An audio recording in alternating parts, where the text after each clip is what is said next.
I'm hoping that today will be a little different than normal for me. We'll see. I'm going to ramble a little bit here because I do scroll Facebook videos kind of constantly. It's my new hobby instead of doing anything useful. And I was scrolling along and I saw me last Sunday. Yeah, I thought it was both funny and terrifying at the same time because, first of all, I wasn't aware that I was preaching to the world. And I also noticed a lot of times I'm doing this. I got my hands in my pockets wandering around. I don't know if that's a good look or not. But we're at Living Word Fellowship, 212 West Main Street, Whitewater.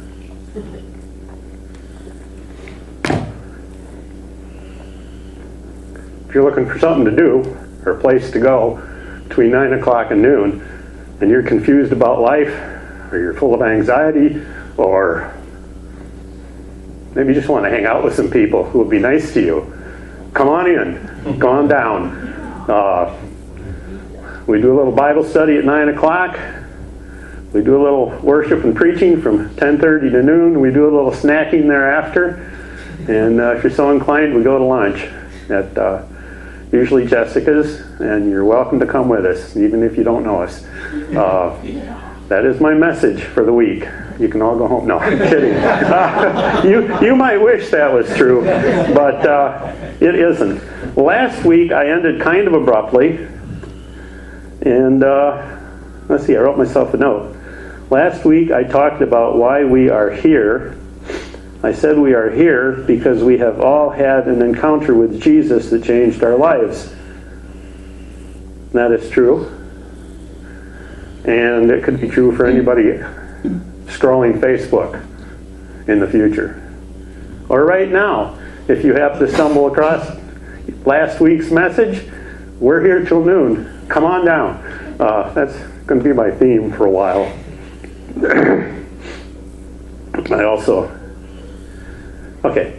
Last week I was talking about my life and how I accepted Christ in March and said, give me a sign, give me a sign, give me a sign.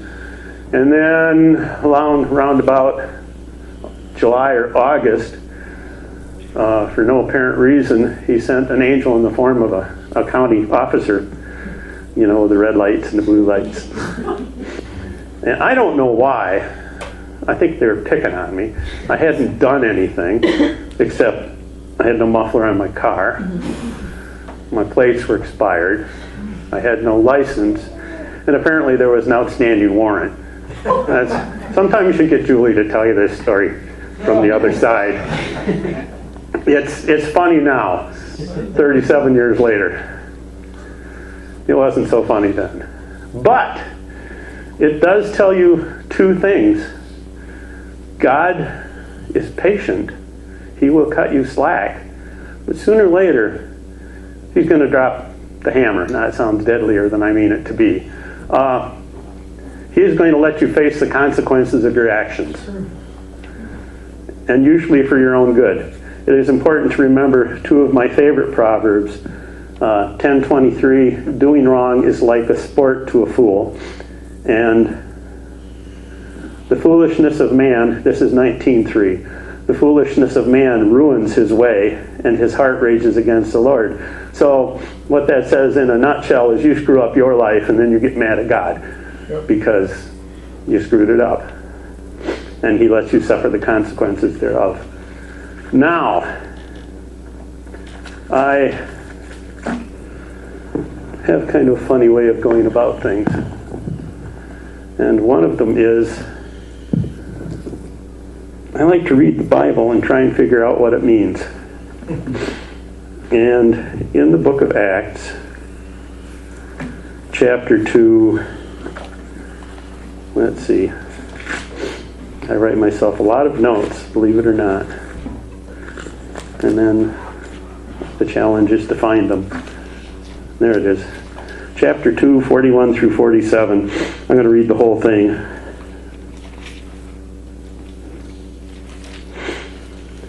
And this is about the early church, as we all know. They devoted themselves to the apostles' teaching and fellowship, to breaking of bread and prayer. Awe came upon everyone, because many wonders and signs were being done by the apostles. All who believed were together and had all things in common, and they would sell their possessions and goods and distribute the proceeds to all as any had need. Day by day, they spent much time together in the temple.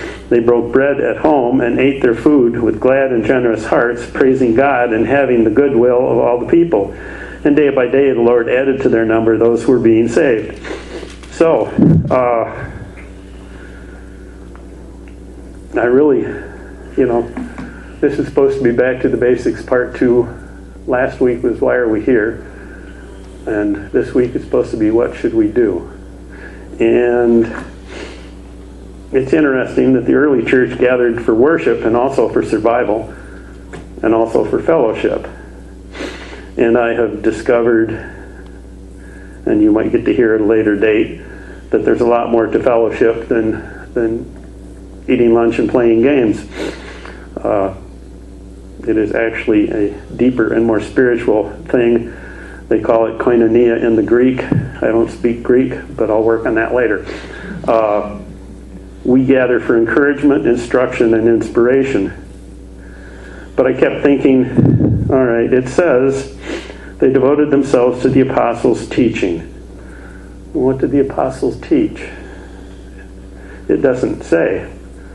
But being the kind of fellow that I am, I thought, well, chances are good that the apostles taught other people what Jesus taught them. So, in no particular order, I went to the book of Matthew. I have a red letter Bible, makes this easier. And I just started looking at what Jesus said and what Jesus did. So you are about to get Matthew chapter 4, 17 through the end of chapter 9 in what I like to call a mile wide and an inch deep. This is not probably going to change your life, but maybe the people out there that I'm talking to who've never been here.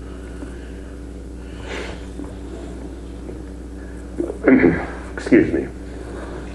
I'm going to pretend my nose is running. Anyway, what should we be doing? Well, first thing I saw was repentance, 4:17. And then the second thing I saw was bringing in people, which is why I keep talking to the people out there who aren't here. Jesus said we're supposed to make the world a better place. We're supposed to be salt and light. We're supposed to control our temper. That shows up a lot in the Bible. I don't know why. I think, I do pretty good most of the time, except for when I'm in the car. And I'm sure, as usual, I'm the only one who does this, but I do a lot of judging when I'm in my car. It says control your temper and leave retaliation to God. Also says we're supposed to love our enemies. Not just the people who love us back, but the people we don't even like. We're supposed to love our enemies. We're supposed to be generous, but we're supposed to do it in secret. Don't let your left hand know what your right hand is doing. Oddly enough, because I am very often praying in public, it says mostly we're supposed to pray privately, and apparently, according to Jesus' instructions to his disciples, we're supposed to keep it short. But in that prayer that he taught us, which Blake just led us through, is one of my favorite expressions, which is to forgive us our trespasses as we forgive those who trespass against us. And I've always loved the word trespass because it suggests to me an accidental or unintentional wandering over a border. I think a lot of times we do things to people, and it wasn't really our intention. Sometimes we aren't even aware, but we've done it. And so I think it's useful to ask forgiveness for the things you did that you don't know you did. I think we're mostly painfully aware of the things we do, and all the do we do. But, and it's also good to remember that people do things to offend us and hurt us, and they didn't mean it, they didn't know it, and we need to forgive that also. So that's why I like trespass. Jesus also taught that if you do something such as fasting or anything else for a spiritual reason, don't advertise it. Don't be a holy Joe. If you're doing it, do it, and let God see it and give you the credit you're due without a whole lot of public adulation. He always picked on not all of the Pharisees, but some of the Pharisees had a tendency to stand out in a public place and make a big demonstration of how righteous they were. And I think he said those people got their reward right there. That's all they're going to get. But if you're a little more subtle, you get a better reward. Don't put up a big sign. He also said to be careful what goes in your eye, which is really odd for a man who almost never wears safety glasses when he's working. But that's not what he meant. You can't unsee what you see. You have to be very careful going through life what you look at, because once it's up in the brain, it's in the brain. It's in the brain forever. And I won't say forever. I'm 73. There's things I saw when I was 6 that I don't remember at all. But there's other things I've seen that I can't ever unsee. And so it's important to guard your eye. Safety glasses aren't bad either.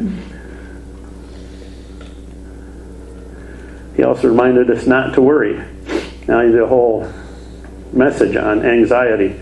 So we all know about, stopping. If your thinking's going down the wrong road, find the stop sign. It doesn't do any good. We all do it. I don't know anybody who doesn't worry at some level. It is, I think, second nature. But then we're all sinners too. So I'm not real surprised. But, give the worry to Jesus. Jesus says doesn't add a minute to your life. Let God do the worrying. He's bigger. He can do it better. I don't think he worries. That's probably near blasphemy. But anyway, you know what I mean. Give it to God. Don't carry it around. Don't carry that load on yourself. There's a line here about not being judgmental. We talked about that a little bit this morning at Bible study.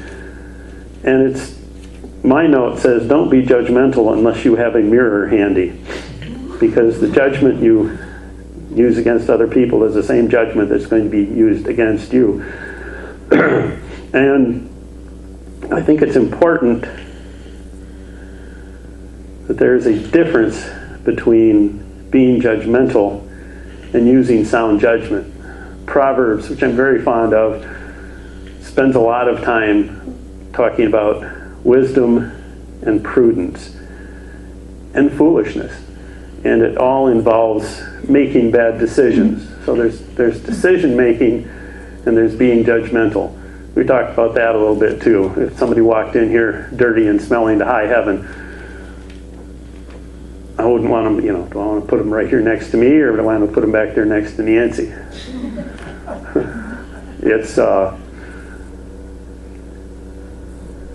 fine line. We all do it. But I think being judgmental casts some aspersion on the quality of the person you're thinking about. Whereas making a judgment, being discerning, making good choices is more about what you do. So actually, if I was rude to the person with a face full of metal and a whole lot of tattoos, that would be on me, not on them. And that is what we're supposed to avoid. We spend a lot of time judging people by appearance. And so many things besides beauty are only skin deep. And to really understand why a person does what they do and what they've been through. Everybody's got a story to tell. I mean, we've been through that already. It's important to take each person as they come and think the best of them until they prove otherwise, I think. And that's because my very next line here is do unto others. Do unto others as you would have others do unto you. So if you don't want somebody to make a rash, unfair judgment against you, don't do it to them. Also says a good tree bears good fruit. So we're talking about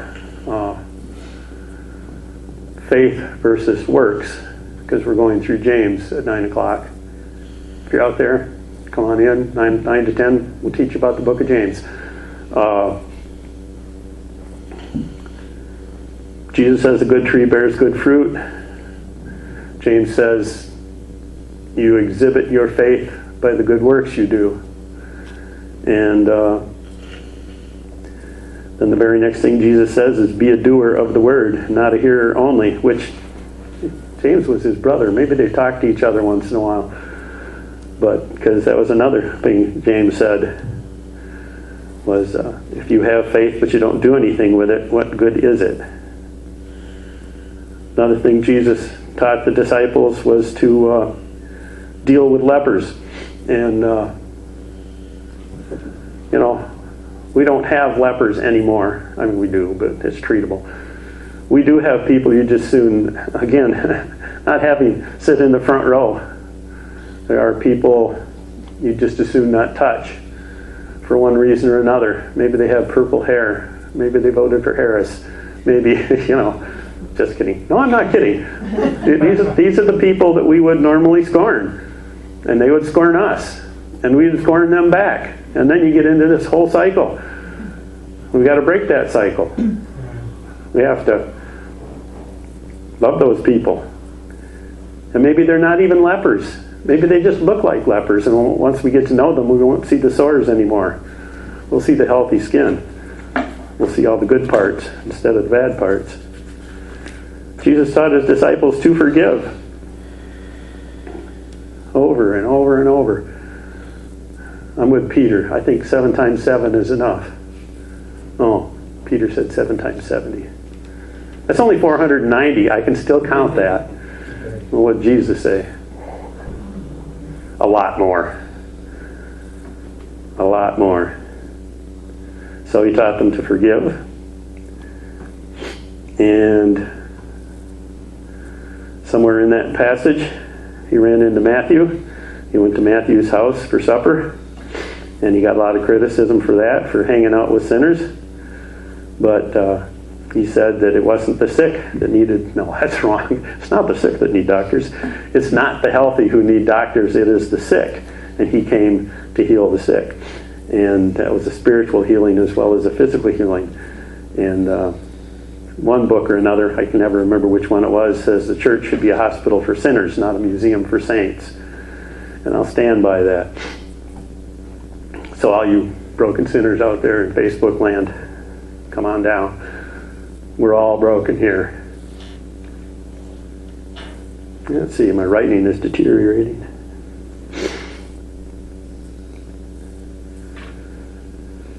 Here's a note to myself. Remember, Jesus didn't hang out at Matthew's house because he approved of their behavior, but to show that he cared enough to get to know them so that he could heal them. And then there was the woman who touched the hem of his garment and was healed. I think he used that example to teach his disciples to pay attention to the most casual contacts. Because the woman who touched his robe, he was actually on the way to do something else when, I don't know, did she run into him or did he run into her? But those casual contacts, those minutes of meeting, could be extremely important both to you and to the person you're meeting. But especially if you're a disciple and you're out there on purpose, pay attention to those casual contacts. And also, this is almost my last note, remember compassion.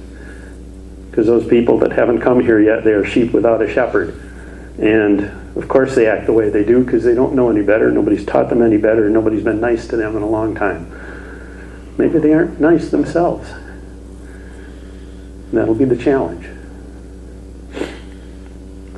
So here we go. I don't know which one to do last.